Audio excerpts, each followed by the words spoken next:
But what about Ira herself?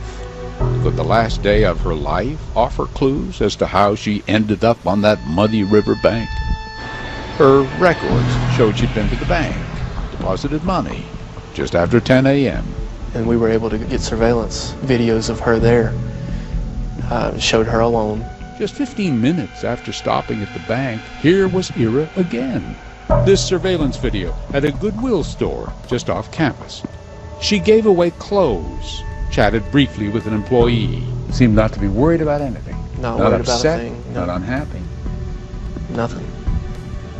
Just alone in her car, running errands.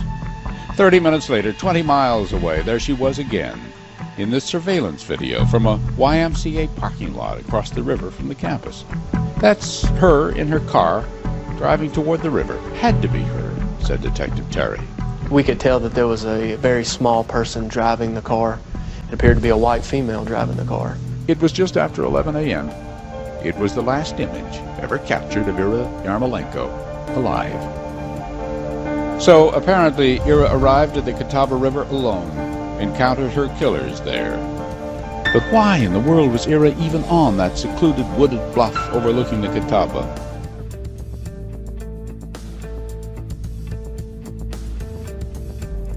But why in the world was Ira even on that secluded wooded bluff overlooking the Catawba? And the timeline. According to records, she'd been to the bank just after 10 a.m. That would have been SECU, the State Employee Credit Union, 8605 University Boulevard. Been to the bank just after 10 a.m. Now, normally when somebody says just after a specific hour, it might be 5 after or 10 after. We don't know. But if it was 15 after, they would describe it as a quarter after 10. So let's assume she's at the bank at 10:10. Then we have just 15 minutes after stopping at the bank, she's at the Goodwill. That would have been 10:25. The Goodwill is located at 1725 Harris Houston Road, Charlotte. Just alone, in her car. And the next entry. 30 minutes later, 20 miles away, she's seen in a surveillance video in a YMCA parking lot. 196 YMCA Drive, Belmont, North Carolina. Well, 30 minutes from stopping at the Goodwill would put her in the YMCA parking lot at 10:55. But yet it was indicated later that she was at the YMCA parking lot just after 11 a.m., which ordinarily would mean 11:05 or 11:10, not 10:55. So we have a gap there of about 10 or 15 minutes, which may be unaccounted for and could literally be the difference between life and death. We can work backwards. What if she was at the YMCA parking lot at 11:10? Well, 30 minutes prior to that would be 10:40 at the Goodwill, and 15 minutes prior to that would be at the credit union at 10:25. 10:25 seems a little bit excessive if you're describing her being there just after 10. If we worked backwards but started earlier and say she was at the YMCA parking lot at 11:05, 30 minutes prior at the Goodwill, she's there at 10:35. 15 minutes prior to that, she's at the bank at 10:20. Again, 10:20 seems a little bit excessive if you're describing just after 10 a.m.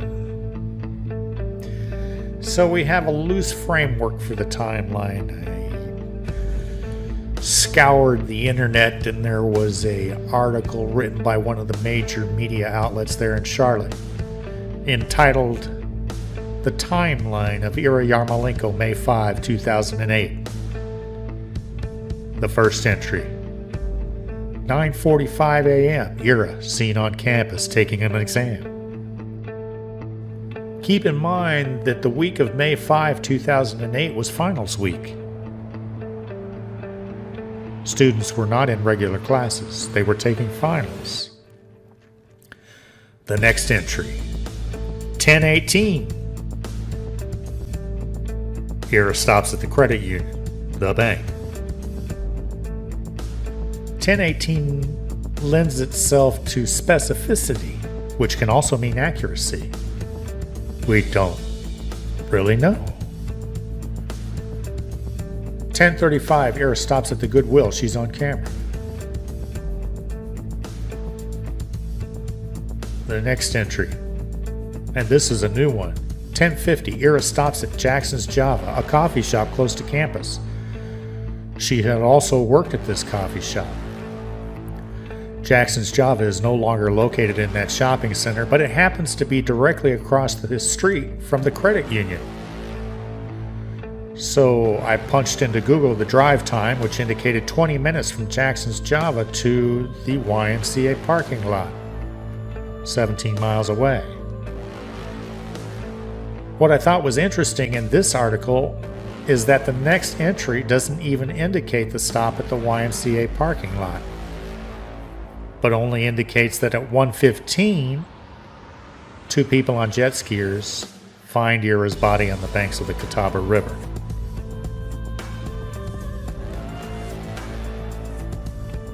But if it's correct, and at 10:50 she was at Jackson's Java, and Google is correct that it's a 20-minute drive from there, if she headed straight to the YMCA parking lot, that would put her there at 11:10. We know from our analysis of the Dateline episode that if we started working backwards from the YMCA at 11:10, that puts us at the bank at 10:25. But this article says that she's at the bank at 10:18. So, it does shed light on the fact that at 9:45, she's seen on campus taking an exam. The timestamp at the bank of 10:18 seems to lend itself to a degree of specificity and accuracy. The additional stop at Jackson's Java at 10:50 is a new entry if we're comparing it to the Dateline timeline. It makes no mention of the stop at the YMCA parking lot. So we have a loose analysis here. Neither one matches exactly, but we're getting a general idea.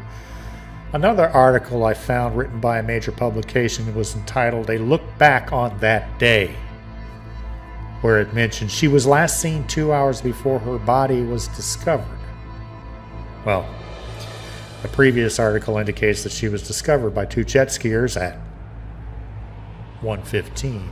So if she was last seen 2 hours prior to that, that would have been 11:15. Presumably that would have been at the YMCA parking lot, since it generally tends to match the previous scenarios. But this second article also mentions that at about 11 a.m. she was at Jackson's Java. Well, about 11 a.m. could mean 10:50, which matches the previous article, but again, neither of these sources exactly match, but does give us an indication and a starting point from which to further investigate.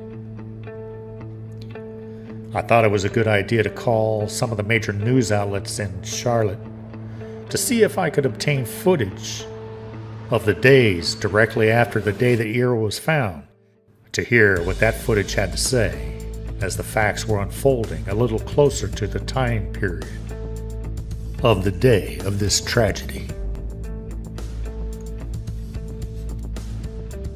Information tonight about a body found in the Catawba River yesterday. We now know who that woman is and that she was a student at UNC Charlotte. That's where we find WCNC's Glenn Counts live from our mobile newsroom with what he's learned today. Glenn. Well, Bobby, Arena Yarmolenko was 20 years old. We don't know how long she had been a student here on the campus of UNCC, but this is finals week here, and so it's possible that's the reason that she was here yesterday morning, the last time that she was seen alive. Arena Yarmolenko had no ties to Mount Holly, but this is where her body was found. UNCC students just learned about the tragedy this afternoon. Saw her on campus a lot, so when we see each other, usually just spoke. She was always very friendly. Nicole knew Arena. She was stunned to learn that the person found on the banks of the Catawba River was her friend. It makes me really sad, because I'm pretty sure she never did anything that horrible in her life. But just to see like a good person. Yarmolenko was last seen at 9:45 Monday morning on UNCC's campus. Her body was found around 1 that afternoon. Police say that they need the public's help to fill in the blanks. They seen her car, if anybody else was in the car with her, if she stopped someplace and they saw somebody with her.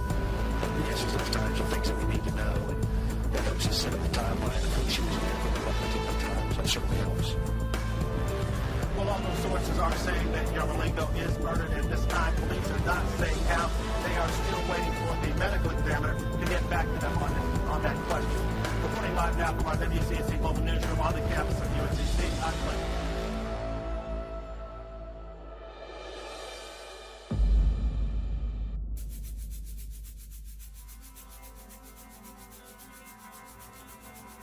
And so we have it. The day after, May 6, 2008. 9:45, she's seen on campus. Her body's discovered a little bit after 1. Help, fill in the blanks. A plea from the police chief of Mount Holly, North Carolina. Next, the day after, Wednesday, May 7th. A 2.5-hour time frame is the missing piece of a puzzle surrounding a UNCC student's murder. WCNC's Tony Burbeck is joining us live with new information tonight. Tony, what can you tell us? Well, Sonia, I can tell you this, that police tell me they're not ruling anything out at this point, and they don't know if Irina's trouble started in the UNCC area, but they do say she was killed along the Catawba and not here around campus. And the fact is that she started one place and she found her way to another place and no one knows why or how. 9:30 Monday morning, UNCC student Irina Yarmolenko is spotted on campus. 10:45, she's at Jackson's Java. She was a barista here, but wasn't working then. She left in her car something she rarely drove. 1:15 p.m., a jet skier finds Yarmolenko's body next to her car along the Catawba River.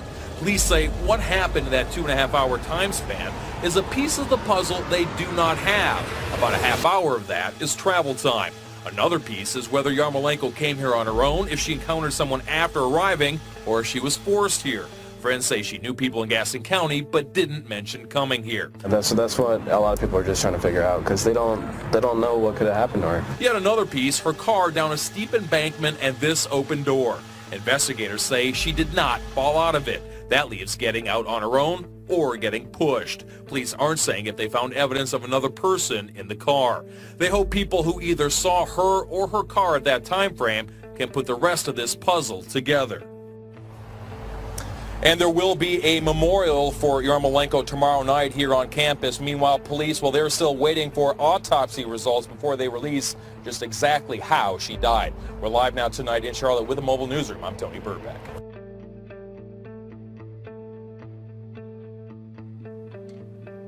"9:30, Monday morning, she's spotted on campus. 10:45 at Jackson's Java. 1:15, found by jet skiers, lying next to her car. But it's the 2.5-hour time period between 10:45 at Jackson's Java and being found by jet skiers down by the river at 1:15 that have investigators stumped, and they need the public's help. They know that 1/2 hour of that 2.5-hour time period was travel time from the UNC campus area to the YMCA parking area. You have likely picked up on other clues. They don't know if her trouble began at the UNC campus area, but they do know that she was killed down by the river. And then, referring to Jackson's Java, we're told that she was a barista there but wasn't working then. She left in her car, something she rarely drove. Whether she came to the river on her own, or if she encountered someone after arriving, or if she was forced there. Police aren't sure. Friends say she knew people in Gaston County but didn't mention going there. As to being found lying next to an open door of her vehicle down by the river. Quote, she didn't fall out, which leaves getting out on her own or getting pushed. Police are tight-lipped, not saying whether or not there was evidence of someone else in the car. But as to the timeline, well, it loosely fits what we've seen previously reported. 9:30 Monday morning, spotted on campus. That's relatively consistent with last being seen on campus at 9:45 taking an exam. 10:45 at Jackson's Java. It was previously reported 10:50. The time she was discovered by jet skiers, 1:15. That's consistent.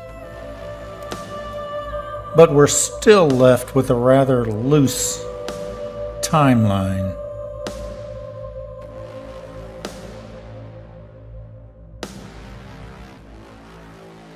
You may find it a little unnerving at times, realizing we're discussing the final mysterious moments of a vibrant, young, college co-ed's life.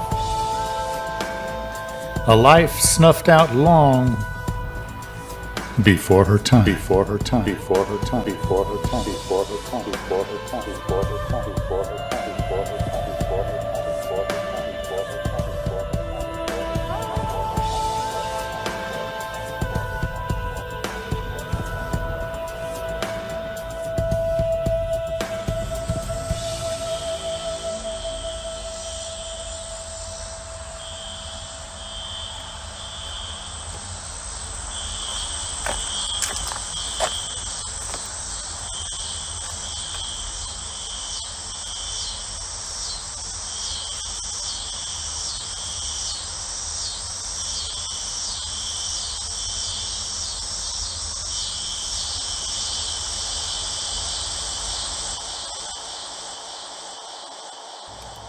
And another report, Wednesday, May 7th, 2 days after.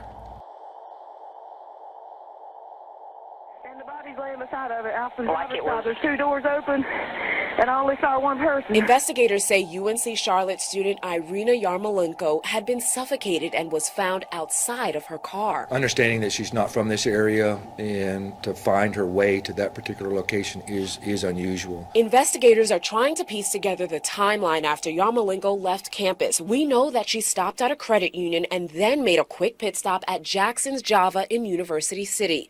How she was found 35 miles away in Gaston County is troubling investigators. The Yarmolenko family is outraged. Irina's brother talked with me from his home in Chapel Hill. You know, as a family, we want justice. We want this person caught, and we want justice to the greatest extremes to be carried out. We want justice. And so do fellow classmates who worked with Irina at the campus newspaper. And it's shock figuring out why this happened. I mean, first of all, how it happened and just why her. Irina typically worked here as a photographer and a writer for the University Times. Staff members say she will be sorely missed, and she was one of a kind. She was just a truly great person to know. I mean, truly one of the best people. I mean, not that we have on staff, truly one of the best people on campus. And she will be missed. Talitha Vickers, Fox News. The entire campus. And you'll note, I'm sure you noticed, that we find that she worked for the school newspaper, the University Times, as both a writer and a photographer. And in fact, it was alleged that that's what she may have been doing down by the river that morning, is trying to obtain footage or photographs of kayakers on the river for an article for the school newspaper. As to the timeline, that clip really adds not a lot of detail. It only mentions that they know that she stopped at the credit union and then made a quick pit stop to Jackson's Java.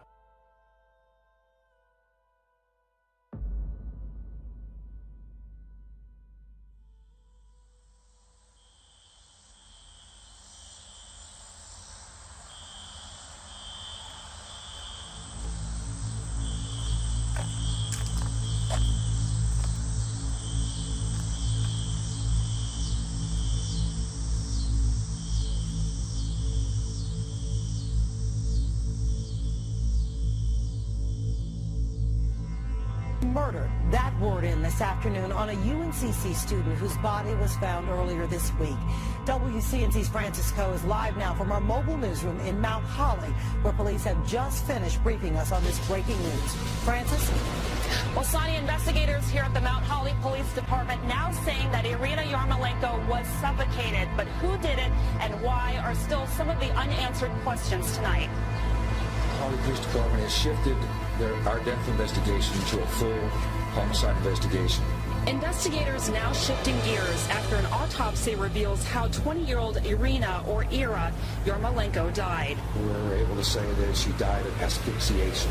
Police say she made a stop at a credit union near campus on Monday, then headed to Jackson's Java near campus, where she dropped off this gift for her colleagues. And it's been a very tearful couple of days. They've lost somebody that was special as a human and as a friend. Then her body was found 2.5 hours later along the Catawba River. Police still don't have a motive or a suspect, so they're desperately seeking the public's help.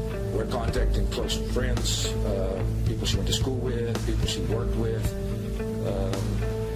people she would have conversations on the telephone. Whatever questions are ultimately answered, family and friends will never find closure. We don't know where we would be if all the people didn't support us. And that was Irina's brother. Now, it is still unclear how Irina's body ended up in this area, about a half an hour's drive from the UNCC campus. On campus tonight at 7 o'clock, there will be a candlelight vigil at the Bell Tower. About 200 people are expected to attend. We're live in our mobile newsroom in Mount Holly. Francis Coe, Carolina's News Connection. And that was Thursday, May 8th. Police, having learned from the autopsy that Ira died of asphyxiation, have shifted to a homicide investigation. But as to her timeline, we know only that she was seen at the credit union and then headed to Jackson's Java to drop off a gift, a book entitled Java Trekker. 2.5 hours later, her body's discovered on the banks of the Catawba River. Fedora obtains a clip from May 14th, 9 days after.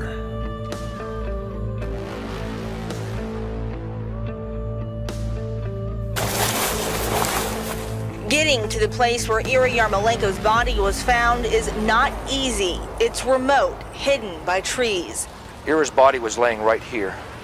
Her feet are down at this end, and her head is up where your feet are right here. Investigators know someone drove the car down the embankment. You can see where the front wheels of the vehicle were actually in motion. Her keys were out further uphill, and the driver and back passenger doors of her car both open. Cops are still trying to figure out how she got there. We know earlier in the day, Ira took an exam, then went to the ATM machine, and then to Jackson Java, where she worked but wasn't working that day, and finally down the road to make a donation at Goodwill.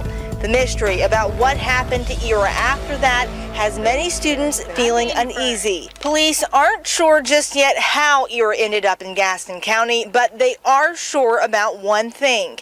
But I know someone caused her death, and that's who we're trying to find. Now, with all the evidence at the scene, they've got good leads. They're strong enough that we've put additional staff to try to track down people. And find out who killed Ira Yarmolenko and why they did it.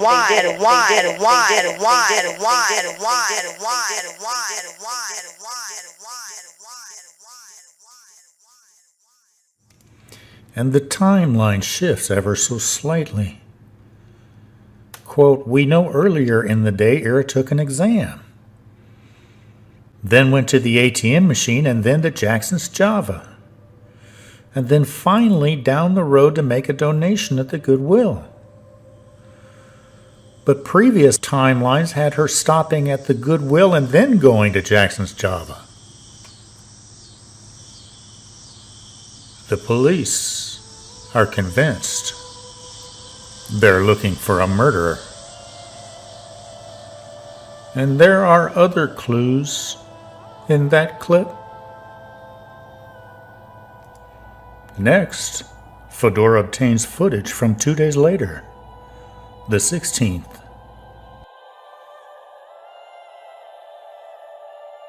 This newly released surveillance video shows Ira Yarmolenko dropping off clothes and other goods at the University area Goodwill. Less than 2.5 hours later, her body was found next to her car on the banks of the Catawba River, dead from asphyxiation. And she was looking straight up at the sky, and the sun was just beaming down on her face. That's just something I won't forget, ever. Brenda Briefs and her boyfriend were riding their Sea-Doos when they made the discovery. There's not a day that goes by that Dennis and I don't discuss it. We've got so many questions in our own mind, and just trying to think of, if we could have just helped her or been a little earlier or something, Police hope releasing this video will bring new information. Sometimes seeing something jogs people's memory. When Yarmolenko drove away from Goodwill, she went to Jackson's Java coffee shop to visit with coworkers. The shop is now filled with flowers in Ira's memory and notes like this one that reads, "Good night, sweet princess. Your heart was a grand place where all your friends lived." I talked with Ira's friends and coworkers here at Jackson Java. Right now they're dealing with a mixture of emotions from grief to frustration. They hope the newly released video helps, but right now they just want any answers. Police didn't explain their timing of releasing the Goodwill video, and they haven't released video from the ATM or Jackson's Java. While she waits for answers, Brenda Briefs will join family and friends Sunday for a memorial service. They will place this cross at the spot she found Yarmolenko. The final closure is whenever the killer's caught, but this will help us a lot. And there it is again. When she drove away from the Goodwill, she stopped at Jackson's Java to visit with coworkers. Yet, the previous clip mentions that she went to the ATM machine and then to Jackson's Java, and then finally down the road to make a donation at the Goodwill.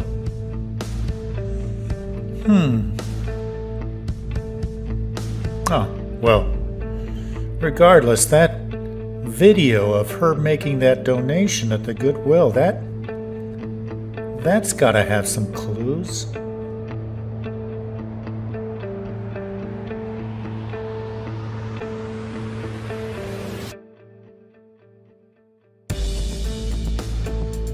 Tuesday, May 18.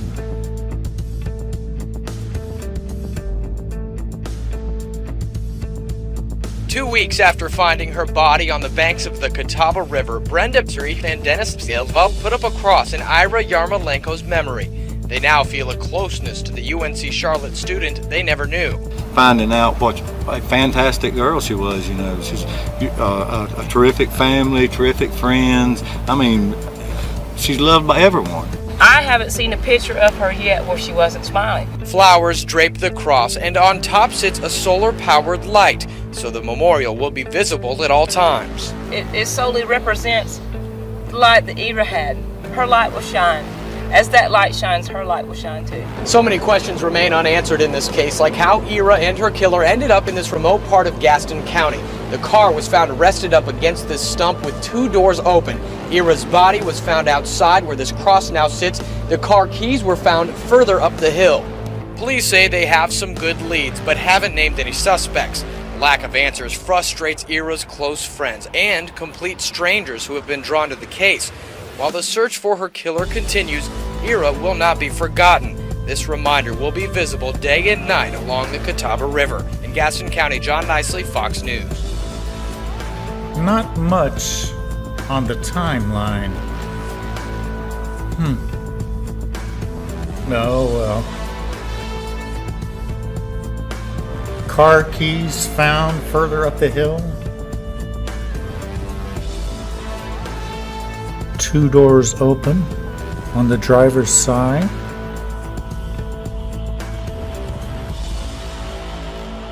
cross visible day and night.